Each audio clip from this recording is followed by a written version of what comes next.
Una de las primeras encomiendas de los dirigentes del México independiente fue organizar política y administrativamente la nación. No se sabía con precisión por dónde comenzar, por lo que, por medio del Plan de Iguala, se convocó un miembro de la familia real española a portar la corona de México. Pero España no reconoció la independencia y Agustín de Iturbide fue coronado. Este primer imperio no prosperó y el Congreso Nacional optó por una república. Así, en 1824 se promulgó la Constitución. El general Guadalupe Victoria, anteriormente insurgente, fue el primer presidente de la nación, iniciando las relaciones comerciales con otros países. En medio de las disputas por la sucesión presidencial, Vicente Guerrero toma el cargo y Fernando VII promueve una expedición de reconquista, comenzando ahí una serie de intervenciones extranjeras que amenazaron constantemente la soberanía del territorio mexicano a lo largo del siglo XIX.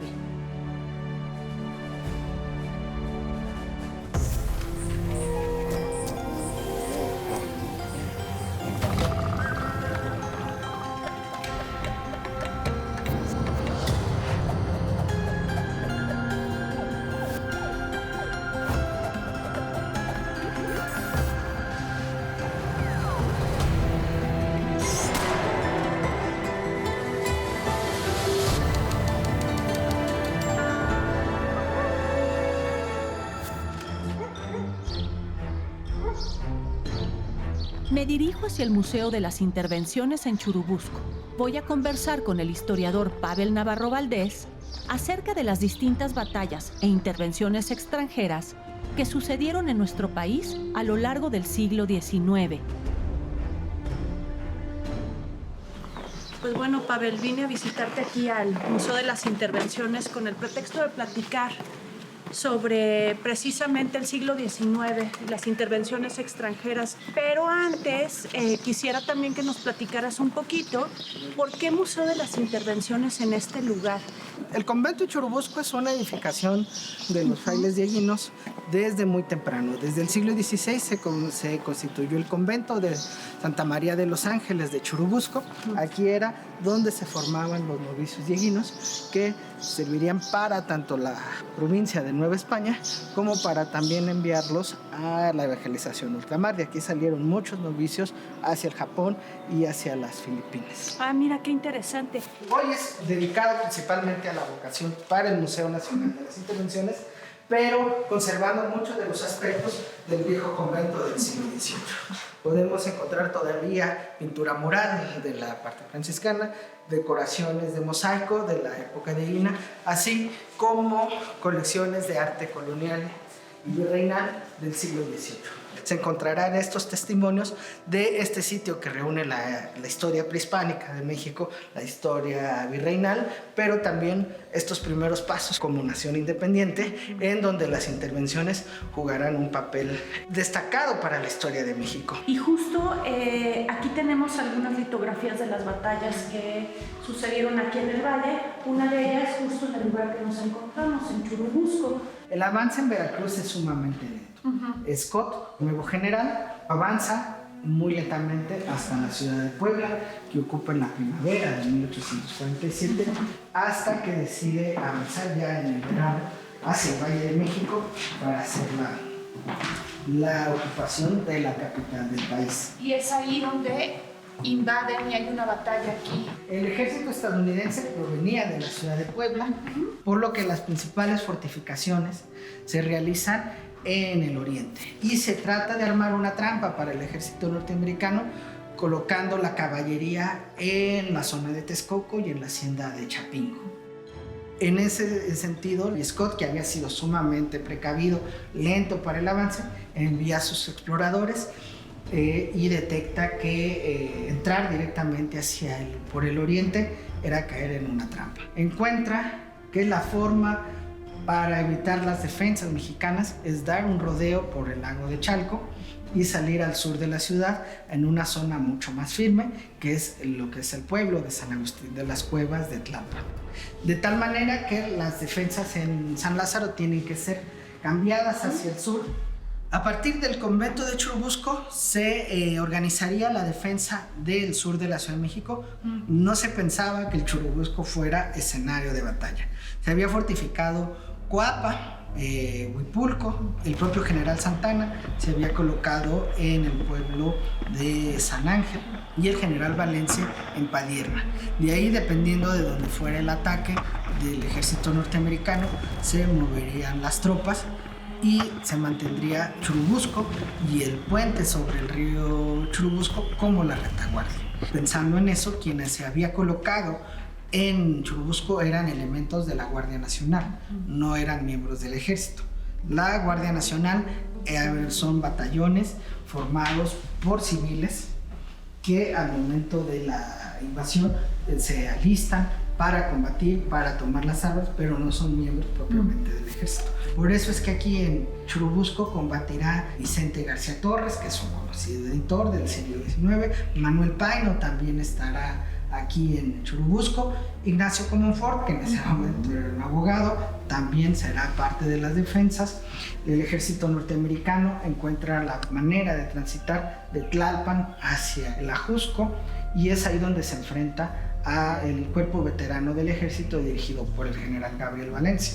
Las pugnas entre Valencia y Santana hacen que Santana no apoye, por lo tanto lo deja a su suerte y lo más veterano del ejército es derrotado en Padierna y Santana ordena la retirada del sur de la Ciudad de México. El grueso del ejército, dirigido por el general Nicolás Bravo, abandona Huipulco.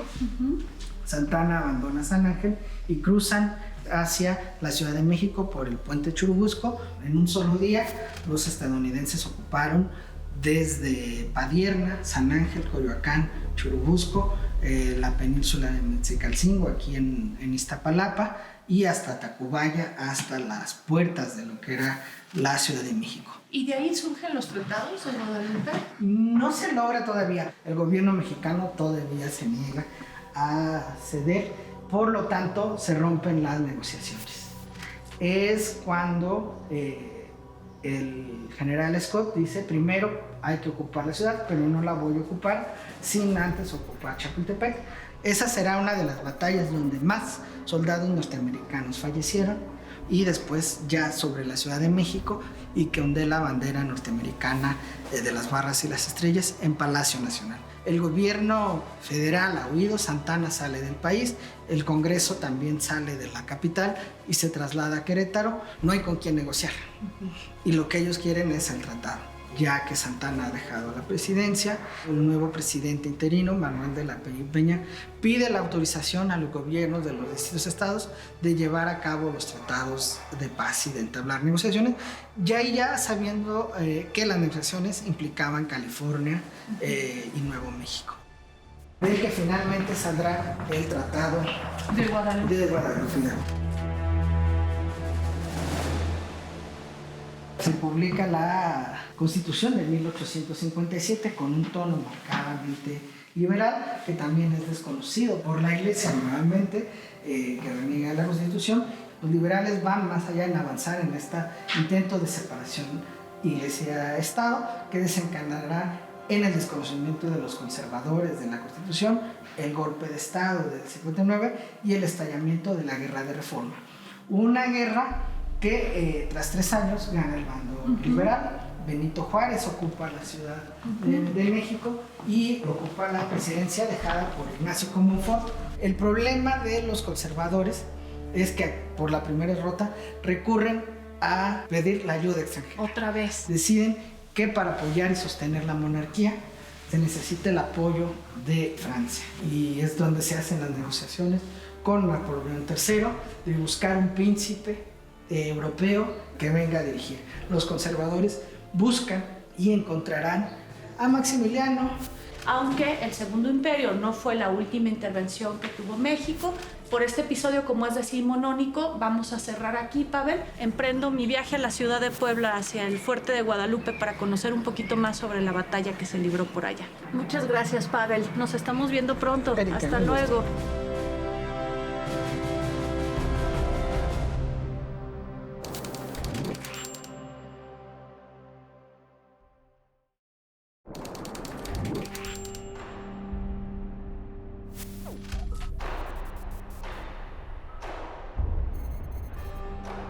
Así como el exconvento de Churubusco, varios templos y monasterios de distintas órdenes religiosas fueron tomados como cuarteles militares a lo largo del siglo XIX.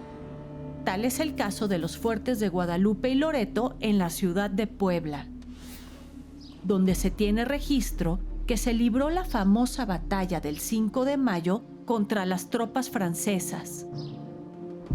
En este recinto conversé con el doctor Raúl Nibón, director de Museos de Puebla, sobre los antecedentes históricos del Fuerte de Guadalupe, así como las distintas transformaciones que tuvo este lugar a lo largo de varios siglos.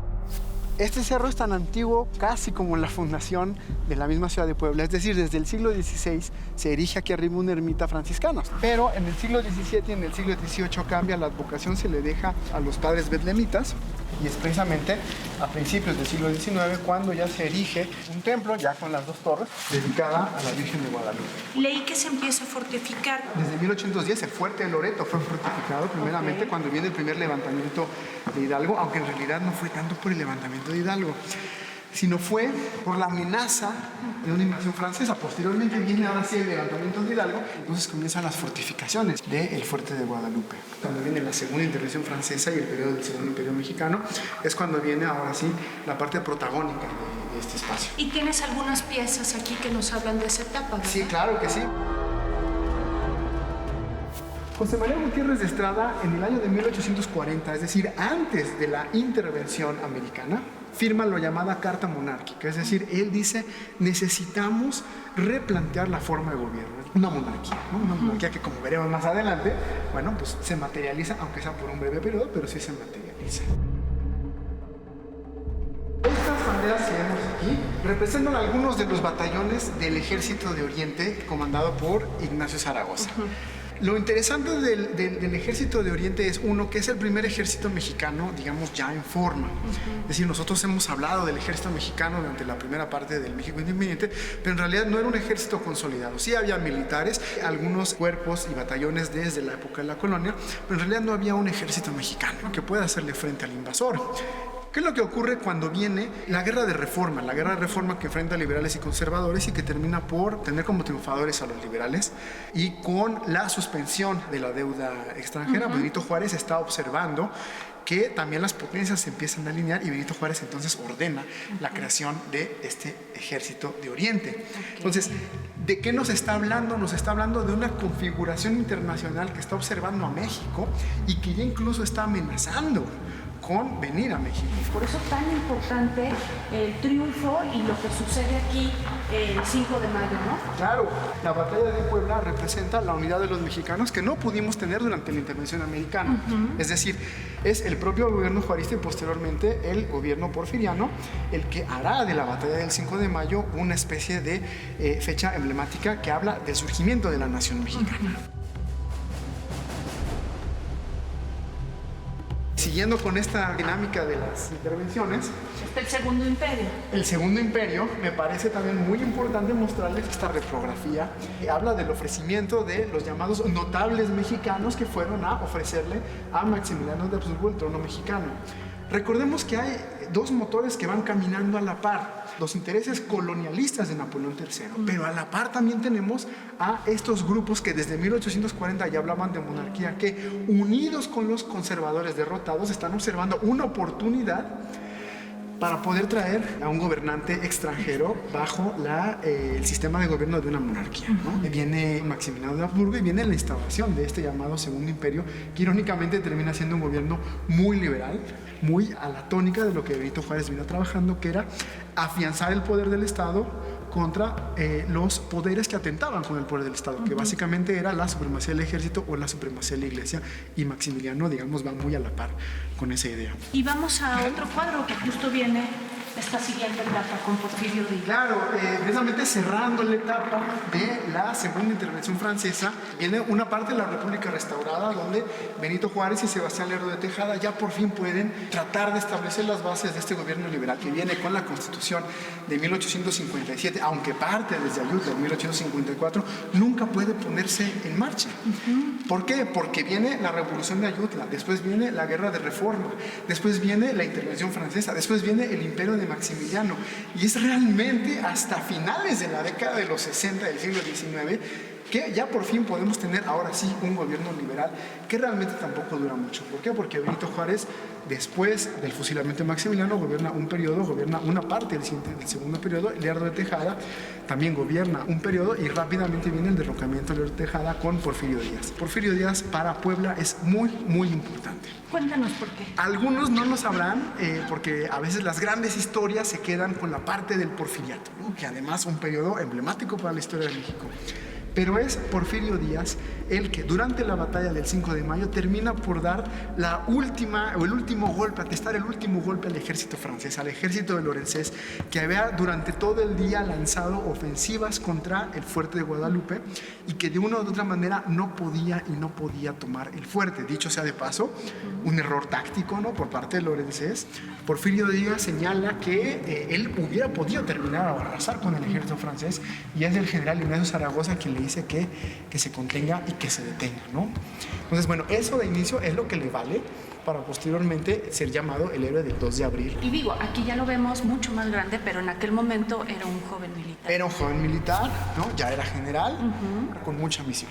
Desde aquí podemos estar notando a un Porfirio Díaz que ya estaba perfilándose para ser uno de los principales actores de la historia de México. Y bueno, pues aquí lo podemos observar. Bueno, pues muchas gracias, Raúl, por habernos recibido y habernos contado toda esta historia que está ahí y la van desentrañando ustedes conforme van investigando los documentos.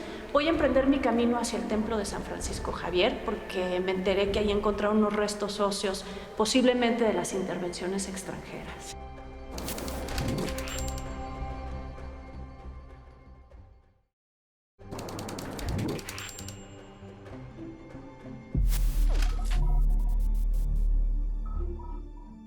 El templo de San Francisco Javier tiene una historia de 270 años y fue utilizado para distintos objetivos. Se construyó en el siglo XVIII como parte de un colegio jesuita y durante el siglo XIX fue hospital, cementerio de enfermos fallecidos por las epidemias de viruela y cólera morbus, penitenciaría, fuerte militar y de nuevo penitenciaría hasta muy entrado el siglo XX. Me dirijo hacia este templo, en donde el arqueólogo Manuel Melgarejo y el equipo de salvamento a cargo de las excavaciones encontraron varios restos óseos con objetos de aquella época. Hola Manu, Hola, ¿cómo Erika. estás? Bien, ¿y tú? Bien, gracias. Bienvenida. Pues aquí, gracias, vine a visitarte porque leí en un boletín de prensa de Lina que encontraron hace unos meses restos óseos de la intervención francesa. Así es, pues bueno, estamos en un proyecto de salvamento arqueológico en este inmueble tan emblemático para la ciudad, que es el extemplo de San Francisco Javier. Pues van a hacer algunas serie de remodelaciones y por lo tanto tuvimos que intervenir en la acción arqueológica pues para salvaguardar el patrimonio arqueológico que pudiese haber sido afectado. Es un proyecto multidisciplinario, ¿no?, en el que trabajan arqueólogos, antropólogos físicos, artistas, los investigadores del Centro INA Puebla, que nos ha ayudado a entender la importancia y la complejidad de los hallazgos que hemos tenido en este espacio. Hola Liz, platícanos un poco del contexto que hallaron aquí y cómo es que estás trabajando el análisis de estas osamentas. Tienen bastantes elementos desarticulados, por lo que el análisis es diferente al de los entierros primarios. Ahorita estoy en proceso de restauración de los cráneos para terminar de identificar los fragmentos y el estado de conservación. Se está haciendo el análisis de los huesos, se han identificado al menos 10 personas, todos son hombres y que tienen edades similares. De momento no vamos a poder diferenciar el esqueleto de cada uno de los individuos. Esos posiblemente sean análisis posteriores. ¿Me podría platicar un poquito acerca del contexto arqueológico y la complejidad de la excavación? Excavamos principalmente 2 pozos de sondeo, debido a que fuimos encontrando entierros, digamos, en posición anatómica, pues esos esos pozos se fueron extendiendo. Estos que estamos viendo aquí en la mesa se les llama entierros secundarios porque, pues digamos que así se encontraron. Esto es sin un orden, sin articulación de las personas, o sea, más bien era como un depósito. Es complicada la excavación de este tipo de contextos porque tiene más fragilidad y a veces las condiciones eran muy húmedas y eso altera la dureza, la estructura del hueso, ¿no? Todo lo que se va analizando se va anotando como en bases de datos y así nosotros podemos al final, en conjunto con toda la información de la excavación, completarlo, ¿no? Y armar una mejor interpretación de todo lo que encontramos. ¿Y qué otros materiales encontraron? Encontramos materiales bastante interesantes asociados directamente a los entierros, como por ejemplo alfileres. Creemos que pues les ponían algún tipo de imagen religiosa pues a las personas que estaban enterradas aquí en el templo. Encontramos también balas. ¿Y por eso piensan que son de la intervención francesa o apenas están...? Pues apenas estamos como en la determinación de la temporalidad exacta. La verdad pues puede ser que sí, pero aún no tenemos pues la certeza. Esta es tal cual la bala del individuo que la tenía pues bajo el ilíaco izquierdo, aquí dice. Posiblemente plomo. Plomo. Ah, mira, aquí estaba... Sí. Es esta. Está increíble. Otro tipo de objetos íntimamente también asociados a este individuo fueron botones. ¿Y de qué material son? Posiblemente porcelana. ¿Esos botones de porcelana te pueden hablar de que era una persona con cierto nivel económico? Sí, es lo que nos han dicho también, pues, por favor, el doctor Jesús Joel de la sección de historia nos ha hecho algunas visitas. Tenemos que forzosamente conocer el contexto social de la época, ¿no? Para saber para qué se utilizaban. Oye, Raimundo, ¿y tienen la oportunidad aquí dentro de este grupo multidisciplinario de trabajar con un artista plástica? Es también una parte pues bastante importante de pues estos proyectos, lo que es el registro gráfico. Vengo aquí a sumarme un poquito a ver qué estás haciendo junto con los arqueólogos. Claro, pues mira, en este caso estoy haciendo una interpretación del entierro 6 en una perspectiva. Y pues aquí lo que estoy marcando son los niveles estratigráficos, lo que pudieran tal vez ser unas catacumbas, ¿no? ¿Y cómo te coordinas con ellos con la información? Selene me mostró el dibujo digital que estaba haciendo con los datos del hallazgo del entierro debajo de una columna. Me comentó cómo se coordina con los arqueólogos para trasladar los registros de los niveles estratigráficos al dibujo, para que la información sea lo más verídica posible a través de un respaldo científico que ella plasma gráficamente. En la arqueología, como en otras disciplinas, el trabajo multidisciplinario es la clave para abordar desde varias perspectivas la investigación de nuestro pasado histórico y sus restos materiales. Pues muchas gracias por habernos invitado a conocer este proyecto especial a partir del salvamento. No, son bienvenidos. Seguiré mi camino para escuchar más historias acerca de la conformación de este México diverso.